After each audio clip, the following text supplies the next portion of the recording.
Starting off a rather hot Sunday morning, I decided to look at what Matt Powell's been up to recently, since he's one of the standard crazies we follow around here. And what we've got today as a recent enough upload we're going to be looking at is number one reason why atheism is false. Of course, I had to say it in the Hovind voice.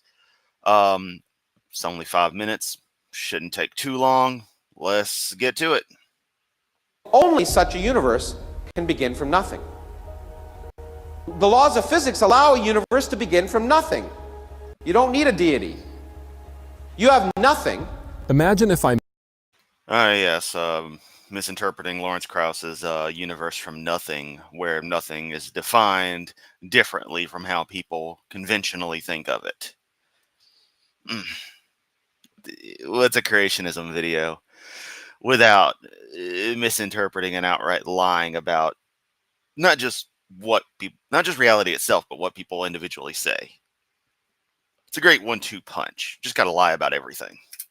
I made the claim that some element like gold just appeared out of nothing in this area where I'm filming this video. Nobody would probably really believe that. But yet, there are some people who claim that the entire cosmos, the entire world, popped into existence with all of the elements from nothing.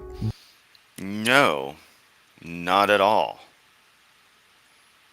I mean, once one decides to define nothing one way or another is its own thing. But I'm not even going to focus on that, because that's not the root of the problem. You know, the semantic game of what nothing is whatever.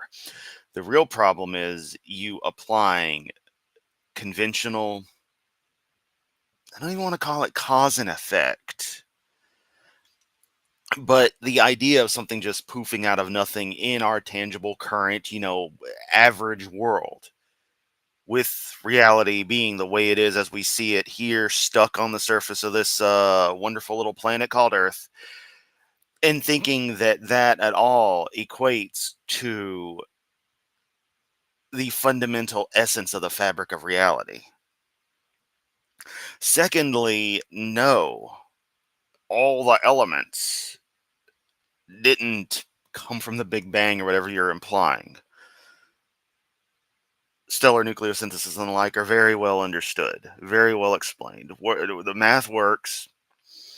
It really is that simple. But of course, this is all you ever do, is just immediately take this is like the strongest creationist tactic, the one they constantly rely on, is to take the complex, massively complex fields of science, different disciplines that corroborate each other, and try to dumb it down into the most simple, most primitively, childishly basal explanation, as if that somehow conflicts, by dumbing it down that much, just makes it untrue, that it causes it to just, oh, well, see how stupidly I can reduce this down? That means it's stupid on the whole level.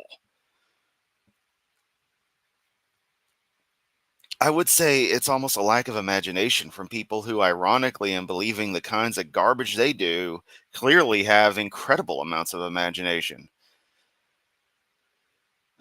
But that would be giving them too much credit, I think. I think they're just truly that duplicitous and that intentionally dishonest. This is a belief in magic. There is no question that atheism is based in mysticism. No, it's not. Atheism is simply a rejection of theistic claims. You propose there is some God. I do not believe that. I do not accept that claim. Validation of that claim has not been, the burden of proof necessary to validate that claim has not been met by anyone to my standard. Ergo, I reject that. That's as far as it goes. Anything else you have a problem with is your own problem with actual science, actual reality, and the very nature of the universe as it actually is, as opposed to how you want to make it be. Because it's okay for the world to behave a certain way as we see it now, but it's not okay for it to behave certain ways that are clearly evident historically when they conflict with your magic book. It is not true. It is unscientific. The initial claim of atheism is actually the greatest argument against atheism. I do not believe your God claim.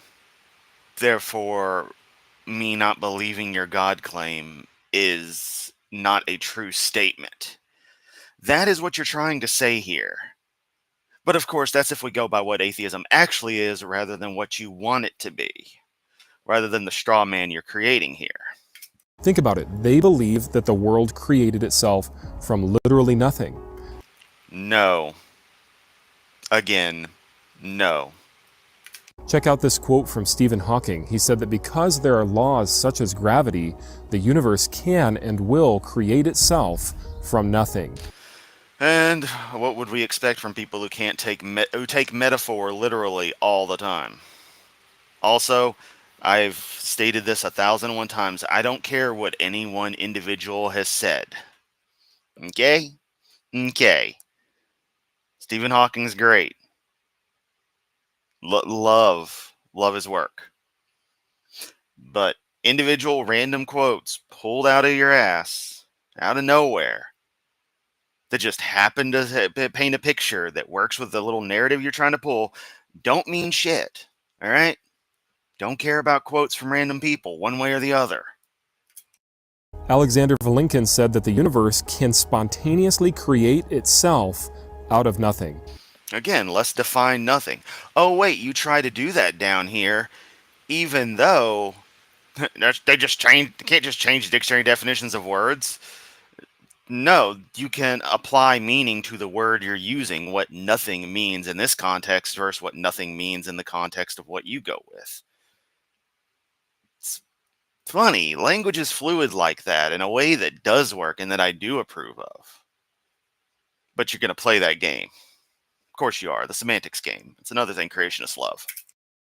Here's from Lawrence Krauss. He said the universe can and will create itself from nothing. Yes, and then ask Lawrence to define nothing.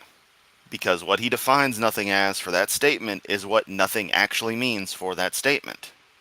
These claims made by atheists are very foolish. They are demonstrably false. They are not true. The first law of thermodynamics tells us that matter and energy cannot be created nor destroyed. And yet, your entire fairy tale hinges on the idea that some magic sky daddy created things. Oh yeah, you reconcile that by your deity just being able to do whatever.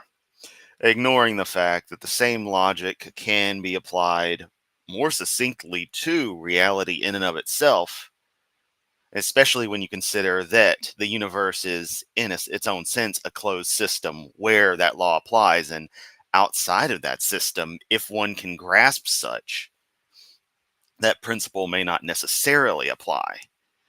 Because of matter slash energy, all that jazz, space-time, can easily be aspects that are relegated just to the real space we are, effectively locked into. This stuff gets really, really crazy to think about, but it's kind of beautiful when you can compartmentalize reality like that. Maybe that helps because I'm a sci-fi writer. Maybe it helps that I have a big soft spot for theoretical physics. That quantum mechanics, I want to say makes sense to me, but when you say quantum mechanics makes sense, that proves that you don't know quantum mechanics. But I say it insofar as I understand and accept that things will behave extremely weirdly, and I want to understand that more. You wouldn't know a goddamn lepton from your asshole. And so to make the claim that everything just appeared from nothing is to make the argument that magic is real. The Bible says that in the beginning, God created the heaven and the earth. And Hey, you gotta make the argument magic's real. By the way, let me tell you about my magic man. that is the best explanation for the origin of time, space, and nature. No, it isn't. We did not appear out of randomness. So the initial claim that atheists make about the origin of the universe is the very claim that is the easiest to debunk from a scientific perspective, because there is no way that everything that you see around you could have just popped into existence uncaused by randomness and from nothing. I'm going to show a random Mercator projection of the world here. Yep. Look at that world. Except that everything didn't just spawn out of nothing. The gradual chain of processes based on the principles of reality, the way fundamental laws of physics are, principles of physics are, the way various subatomic particles behave, thus leading to the nature of atoms and the nature of molecules, chemical compounds, etc. The principles of gravity, strong nuclear force, weak nuclear force, electromagnetism. It all adds together into, once again, a layer of emergent complexity that, with gravity playing the big, broad role in things, it gets you what we got. Gravity's kind of the fundamental thing, which is what Hawking was getting at. Is that that's kind of the key to take what's there and shape it into what we've got. Oh, but you you ask, well, how did that stuff get there? And it's like, it's an interesting thing. The details aren't exactly known, and that's absolutely fine. Because when you get to that point in working the math backwards and working with those kinds of energy concentrations, everything kind of breaks down. And so you get to a fascinating field of theoretical physics that goes beyond what can actually be quantized with our ability to describe things in reality. One could think of it as extra dimensional if they wish, although I find that a little bit wishy-washy and silly to do at this stage, especially with pop culture being the way it is. But that's still probably one of the best ways to think of it, is that nature beyond what we know is clearly in effect, and we are a compartmentalized subsection of things. That is one idea upon many for what would have been before the Big Bang, if such a concept even makes sense, which it technically doesn't from my understanding and my statement of things, the way I take things. But all of that is neither here nor there. It's absolutely fine to not know things. It's wrong to just presume something. And that's the thing you do. If I made the argument that nothing could start a fire, that would be absurd, right? But imagine if an explosion occurred and nuclear fusion came about. How is it that we have nuclear fusion in the universe? Insert Desert Files gravity clip here. The fuck are you on about? Also, fusion is not fire. Two completely different things going on. You're talking about a chemical reaction, the breakdown of usually complex hydrocarbon chains and the like, versus light elements impacting each other with such energies that the strong nuclear force is broken. Definitely electromagnetism, but then the strong nuclear force is broken, and so the atoms fuse together. You don't even know what you're talking about. Could nothing cause nuclear fusion to just spark itself into existence? You cannot get something from nothing. There's extra steps in the middle, Captain Dumbass. Out of nothing, nothing comes. Nothing is not going to generate something by random chance. Only such a universe. Well, I would, get with you on virtual particles, fluctuations in what amounts to a quantum foam that makes up reality, since every single particle and every single aspect of the universe is actually distortions in quantum fields that permeate all of reality. But then the quantum fields are a thing, but of course those are what make up reality. They are the most fundamental that something can be fundamental. They would honestly be more fundamental than your deity. If your deity, if the fundamental fields are rings, ring one, or actually no, they'd be ring zero. Your deity would at best be ring one.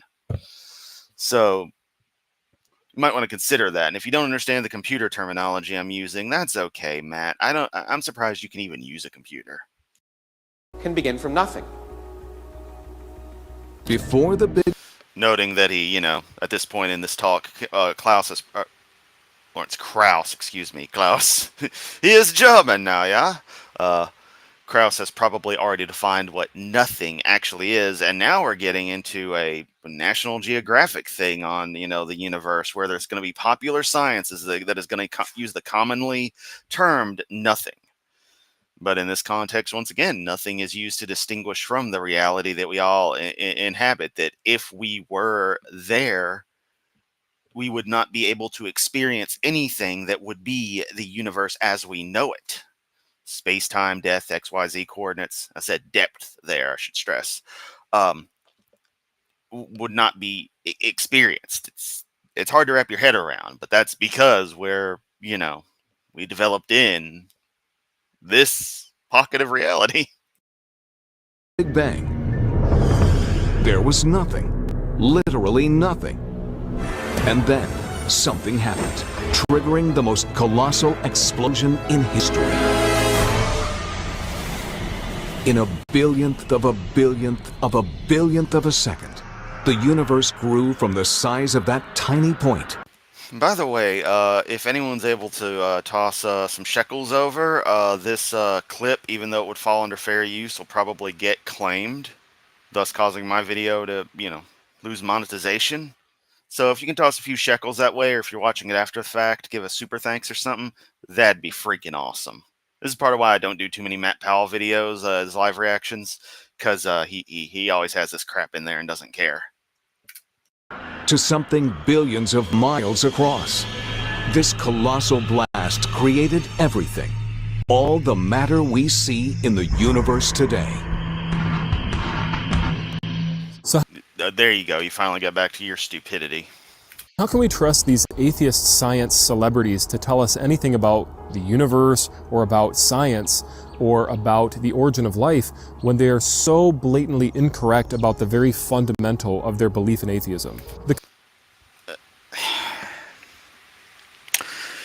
So one, communicators are just that, communicators. They will usually dumb things down for the audience. Two, not everyone involved in science is intrinsically atheist. Many have very lightly held religious beliefs, i.e. they aren't fundamentalist about stuff.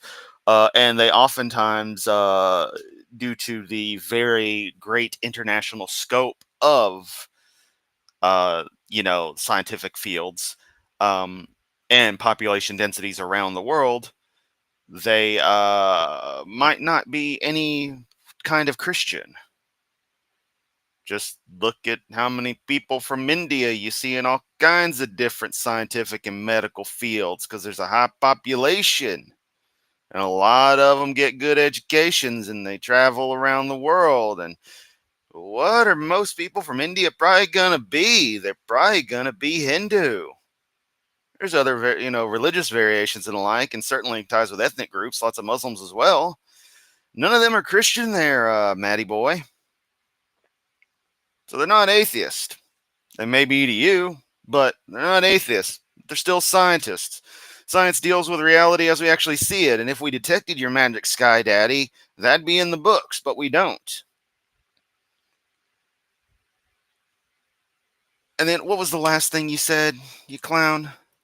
About the universe or about science or about the origin of life when they are so blatantly incorrect about the very fundamental of their belief in atheism. Okay, again, the science isn't fundamental to their atheism, although it can sometimes be the tipping point where they realize reality obviously doesn't work how magic fairy tale says. But the very fact that all of scientific research shows Sky Daddy nowhere to be found, shows reality to be what it is, and only what it is, you've got everything ass backwards there, Matt. The cosmological argument states that everything that begins to exist has a cause. The universe began to exist at some point. Not necessarily. It can be in some senses eternal, especially given that, again, from my perspective and that of many others, that once you hit the Planck moment, that is the beginning of the concept of time, and there can be no before time. And in a sense, that moment is eternal. So there is no begin to exist as far as that goes. One can only make it, in a relative sense of begins to exist. You should probably explain this to your buddy Hovind about the layers and when they begin to exist. And that means that the universe must have a cause that goes beyond it, that must be outside of it, that must be timeless, spaceless, and immaterial. Whatever brought into existence time, space, and nature must have You say whatever brought into existence? spaceless and immaterial. Whatever brought into Whatever brought. existence time, space, and nature, We're going to slow that one down. spaceless and immaterial. Yeah, we're doing it. Where's the playback speed? There it is. Here we go. Whatever brought into Whatever brought into existence. Oh, you love it. It's just funny. Everyone flubs up stuff sometimes. I would have just done another take, though, if I was Maddie. existence, time, space, and nature must have been able to make the choice, an intelligent mind, to bring these elements into existence. No. Whatever fundamental processes happened in that time, quote-unquote, quote-unquote, before the cosmic inflation began, those would have still been their own natural processes. Nothing precludes that. Nothing requires deity. Then everything else worked fundamental to the principles of this new space. It's really that simple. Until your deity is absolutely demonstrated, absolutely shown, nothing precludes that. And that's the crux, you guys are always funny that I say it's the crux, the cross. You guys are always everything hinges on is you got to have something preclude the nature being nature, and you got to make that your deity, but it just doesn't work that way. And that's the stance I take on this. That's the verbiage I take on this. And to bring something as big as the ocean into existence requires power and intelligence. To assemble tiny pieces of material known as H2O requires power and intelligence. No. Hydrogen has one valence electron available because the valence level at that valence electrons amount at that stuff is 2. Oxygen has 2 free slots open, basically. You got one, you got one, you got one empty, you got one empty, you got 2 empty here. Oh, look, they can link together. Hey, what do you know? Everything's happy and balanced. Why does it polarize that way? I'm sure there's a paper that explains everything. It goes a little beyond the particulars that I've looked into as a casual person into these subjects. But here's the thing, Matt. While in all practice, I am probably more qualified to talk about these subjects than you are, we have the same education in the subject. We have the same overall skill level when you really break it down. We're lay people when it comes to this. But I can look at this and I'm like, okay, I see what's going on here. I see fundamental particles doing what they do. I see math working out. I see energy balancing. I see everything as it should be. You see it as something that couldn't happen without Magic Sky Daddy getting in the way. And what is it like to live your life where nothing is real, where everything is artificial, where everything is due to agency? It's pathetic. To not believe in God would take more faith than to believe in God. No, it takes precisely 0. Takes irrational faith to be an atheist, but it takes rationality. And note that this is where they always have to go with this. And that's kind of an amazing thing, and why, we focus like we do on people like Matt Powell, Ken Hovind, and stuff, is they're so hell-bent on obsessing over those who simply don't believe and have to go through all these hoops to try to paint it as some sort of false dichotomy that it is, that, oh, they're doing the same thing, just believing in the atheism, rather than just focusing on sharing whatever message is supposed to be so great. Even when Hovind is doing his Psalms and stuff, going through the Bible reading. And that's why I do those videos. Because at some point, he's liable to break into some unhinged rant about this stuff and go through a script again. And then Matt Powell does this stuff where it's just lie after lie crammed into 5 minutes. To understand that God did in fact create this world. So You have a timeless, spaceless, immaterial God who made the choice to create this world. Everything isn't just going to appear from nothing and from random chance. That is magic. That is a belief in mysticism. So it takes no No, it's not. And wow, you had to pull this big think clip of Michiko Kaku from some re-upload that had it subtitled in Arabic. I only bring that up because that's, of course, the first thing you see, because Arabic is a very striking written language. You notice that instantly. And the, potato quality. So it's like, you couldn't get the original source for this? I know it's out there. I've seen the original clip put up by people many times. energy to create a universe. Universes are for free. A universe is a free lunch. And then you may say to yourself, Yeah, energy is contained within El Universo. El Universo can be, as some people like to call the deity, the uncaused caused. Uncaused cause. It's too early. But I do this so that people like our good friend Claptrap here can actually catch me live. Hit some of those people who the time zones just don't line up. well, that can't be right.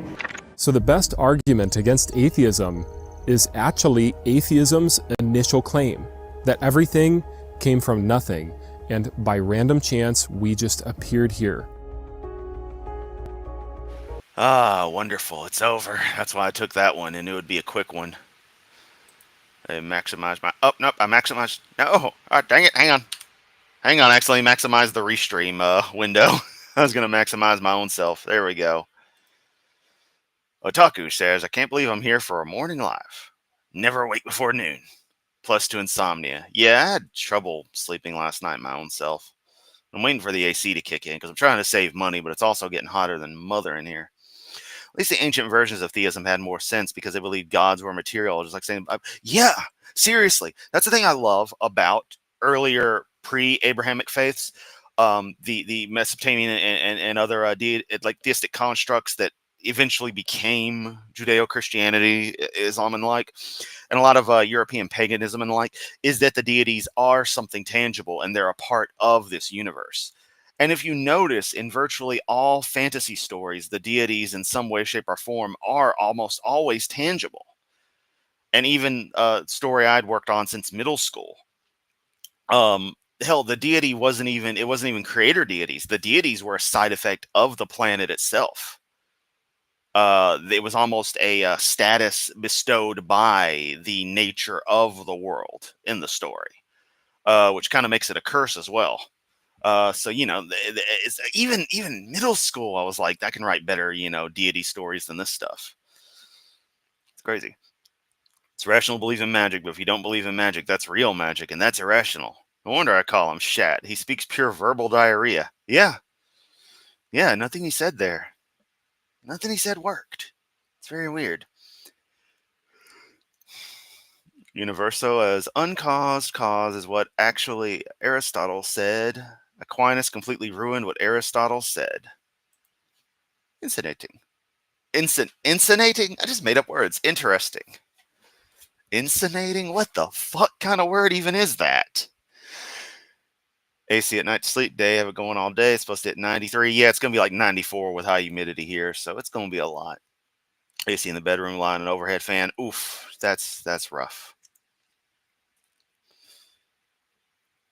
Even Abrahamic faiths, El Shaddai, Lord of the High Mountain, literally ancient Canaanites, including Hebrews, believed gods resided in the mountains still unreached. Think of the Olympians. Yeah, that's another common trope is like, oh, they live on the mountains. That's why, because you can't go to the mountains. The mountains are just inhospitable. It's a barrier preventing us from getting to them. And then eventually they just moved them up higher and higher, one way or another.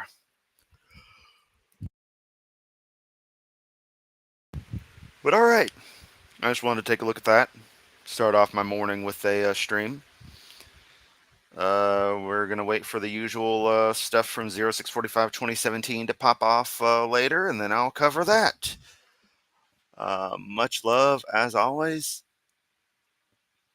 I'm going to take the incinerating. Hell yeah. insulate the hell out of it.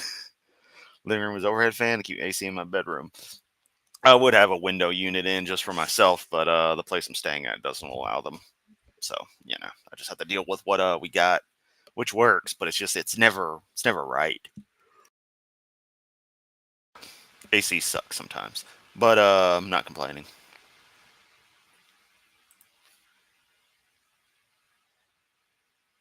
Yep, hopefully I will. You too. You too have a nice Sunday. Yeah, I'll be around, always in the Discord, doing random Chris stuff. Like I said, one about Hovind gets done with his junk at about 11. I'll cover that, and then we'll move on to possibly other stuff. Just depends on how my day goes. Much love.